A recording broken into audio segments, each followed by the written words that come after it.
नमस्कार. आजच्या या विशेष अभ्यास मार्गदर्शिकेमध्ये आपण महाराष्ट्र राज्य सुरक्षा महामंडळ आणि माथाडी बोर्डाची गट क 2026ची सरळ सेवा भरतीची जाहिरात डिकोड करणार आहोत. 26 पानांचा तो मोठा आणि किचकट प्रशासकीय दस्तऐवज वाचायचा कंटाळा आलाय ना? काळजी करू नका, आपण त्याचं एका अत्यंत सोप्या आणि संक्षिप्त गाईडमध्ये रूपांतर केलंय. चला तर मग थेट मुद्द्याला हात घालूया. फक्त 78. हो, या सरळ सेवा भरती प्रक्रियेत उपलब्ध असलेल्या एकूण रिक्त पदांची हीच ती संख्या आहे. आता बघा, राज्यभरातून हजारो अर्ज येणार हे नक्की, त्यामुळे या मोजक्या जागांसाठी प्रचंड मोठी स्पर्धा असणार आहे हे लक्षात असू द्या. वेळेची बचत करण्यासाठी आपण या मार्गदर्शिकेला 5 सोप्या टप्प्यांत विभागलंय. 1 म्हणजे उपलब्ध संधी, 2 महत्त्वाच्या व्याख्या आणि पात्रता, 3 परीक्षेचे मुख्य विषय, 4 अर्ज करण्याची प्रक्रिया आणि 5 निवड प्रक्रिया. पटापट पुढे जाऊया. तर आपला पहिला टप्पा आहे उपलब्ध संधी. इथे आपल्या सहज लक्षात येईल की ह्या 78 पैकी सर्वाधिक म्हणजे 62 पदे ही निरीक्षक या एकाच पदासाठी आहेत.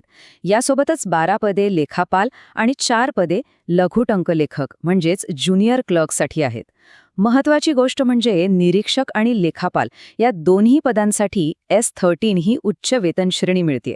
म्हणजे मूळ वेतन थेट 35,400 ते 1,12,400 रुपयांपर्यंत. अगदी जबरदस्त संधी आहे, नाही का? आता वळूया दुसऱ्या टप्प्याकडे, महत्वाच्या व्याख्या आणि पात्रता. अभ्यासाला सुरुवात करण्यापूर्वी वयाची अट पूर्ण होते की नाही हे पाहणं अत्यंत गरजेचं आहे. खुल्या प्रवर्गासाठी किमान वय 19 तर कमाल वय 38 वर्ष आहे. मागासवर्गीय आणि अनाथ उमेदवारांसाठी हीच वयोमर्यादा 43 वर्षांपर्यंत तर दिव्यांग व्यक्तींसाठी 45 वर्षांपर्यंत शिथिल करण्यात आली आहे. आणि हो, एक गोष्ट अजिबात विसरू नका, या वयाची गणना बरोबर 11 जून 2026 या तारखेनुसारच केली जाणार आहे. शैक्षणिक पात्रतेबद्दल बोलायचं तर सर्व पदांसाठी मान्यताप्राप्त विद्यापीठाची पदवी असणं ही बेसिक अट आहे.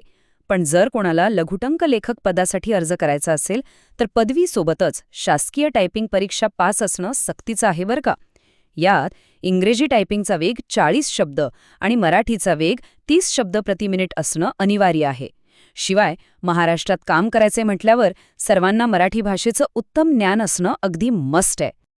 आता एका अशा शब्दाबद्दल बोलूया जो या परीक्षेत खूप महत्वाचा आहे. तो म्हणजे सामान्यकरण किंवा नॉर्मलायझेशन. होतं काय की जेव्हा परीक्षा वेगवेगळ्या सत्रांमध्ये म्हणजेच शिफ्ट्समध्ये होते, तेव्हा प्रश्नपत्रिकांची काठिण्य पातळी वेगवेगळी असू शकते. मग कुणावरही अन्याय होऊ नये म्हणून सर्वांना एका समान पातळीवर आणण्याची ही एक अत्यंत महत्वाची प्रक्रिया आहे. उमेदवारांचे गुण समान पातळीवर आणण्यासाठी प्रशासनाकडून जे अचूक गणितीय सूत्र वापरलं जातं त्याला मीन स्टँडर्ड डेव्हिएशन पद्धत म्हणतात. हे सूत्र उमेदवाराने दिलेल्या सत्राची काठिण्य पातळी किती होती, त्याच्या तुलनेत कामगिरी कशी झाली हे अगदी अचूक मोजतं. यावरूनच आपल्याला समजतं की ही प्रक्रिया किती पारदर्शक आणि तांत्रिकदृष्ट्या प्रगत आहे. चला आता आपल्या तिसऱ्या आणि सर्वात महत्त्वाच्या टप्प्याकडे जाऊया, परीक्षेचे मुख्य विषय. 200. संपूर्ण भरती प्रक्रियेचं भवितव्य या एकाच आकड्यावर अवलंबून आहे. ही संगणकावर आधारित एकच बहुपर्यायी म्हणजेच MCQ परीक्षा होणार आहे आणि ती बरोबर 200 गुणांची असेल. हा आराखडा नीट पहा. हाच उमेदवारांसाठी त्यांचा मास्टर स्टडी प्लॅन असणार आहे. यात भाषा, बुद्धिमत्ता आणि सामान्य ज्ञान यावर प्रत्येकी 30-30 गुणांचे प्रश्न असले तरी एक मोठी गोष्ट नोटीस केली का? तब्बल 80 गुण हे केवळ विशिष्ट सुरक्षा आणि कामगार कायद्यांवर आधारित आहेत. हो, संपूर्ण परीक्षेचं 40% वेटेज या एकाच विषयाला आहे. त्यामुळे या कायद्यांवर मजबूत पकड असणं हाच यशाचा खरा मार्ग आहे. आणि लक्षात असू द्या, या संपूर्ण पेपरसाठी बरोबर 2 तास दिले जातील. आता पाहूया चौथा टप्पा, अर्ज करण्याची प्रक्रिया आणि शुल्क. कॅलेंडरवर या तारखा आत्ताच्या आत्ता मार्क करून ठेवा. 13 मे 2026ला अर्ज सुरू होतील आणि 11 जून 2026ला रात्री 23:54 वाजेपर्यंतच खिडकी उघडी असेल. अर्ज करण्यासाठी 1 महिन्यापेक्षाही कमी वेळ मिळतोय. अगदी शेवटच्या दिवसाची वाट न बघता वेळेवर अर्ज करून मोकळे झालेलं कधीही चांगलं. शुल्काबद्दल सांगायचं तर खुल्या प्रवर्गातील उमेदवारांसाठी 1,000 रुपये फी आहे आणि राखीव प्रवर्गातील उमेदवारांसाठी 900 रुपये. ही फी विना परतावा म्हणजेच नॉन रिफंडेबल असेल आणि ती फक्त ऑनलाईनच भरायची आहे.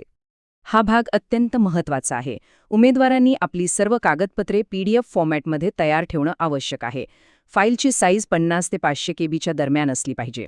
विशेषतः नॉन क्रीमी प्रमाणपत्र जे मुदतीपर्यंत वैध असेल आणि MSCIT सारखं संगणक प्रमाणपत्र हे वेळेवर मिळवणं आणि अपलोड करणं ही सर्वात महत्त्वाची पायरी आहे. इथे अजिबात चूक करून चालणार नाही. आणि आता शेवटचा 5वा टप्पा, निवड प्रक्रिया. ही निवड प्रक्रिया अत्यंत कडक आणि टप्प्याटप्प्यानी चालते. सगळ्यात आधी ऑनलाईन परीक्षा, मग नॉर्मलायझेशन. पण इथे एक खूप मोठी अट आहे. कागदपत्र पडताळणीच्या टप्प्यापर्यंत पोहोचण्यासाठी उमेदवारांना परीक्षेत किमान 45% गुण मिळवणं सक्तीचं आहे. त्यापेक्षा कमी गुण मिळवणारे थेट शर्यतीतून बाहेर. हे सगळे टप्पे यशस्वीपणे पार केल्यावरच अंतिम गुणवत्ता यादी तयार केली जाईल. आता जाता जाता एक अत्यंत महत्त्वाचा प्रश्न जो प्रत्येक उमेदवाराने स्वतःला विचारला पाहिजे. 11 जूनच्या अंतिम मुदतीपूर्वी अपलोड करण्यासाठी आवश्यक असलेली सर्व वैध कागदपत्र खरोखर तयार आहेत का? कारण विचार करा, परीक्षेत 200 पैकी 200 गुण मिळवले तरीही कागदपत्र पडताळणीच्या वेळी एखादं कागदपत्र नसल्यास उमेदवारी थेट रद्द होऊ शकते. एका छोट्याशा प्रशासकीय चुकीमुळे आपली वर्षभराची मेहनत वाया घालवायची का? म्हणूनच अभ्यासाइतकीच कागदपत्रांची तयारी असणं हाच आपला पहिला आणि सर्वात मोठा विजय ठरेल.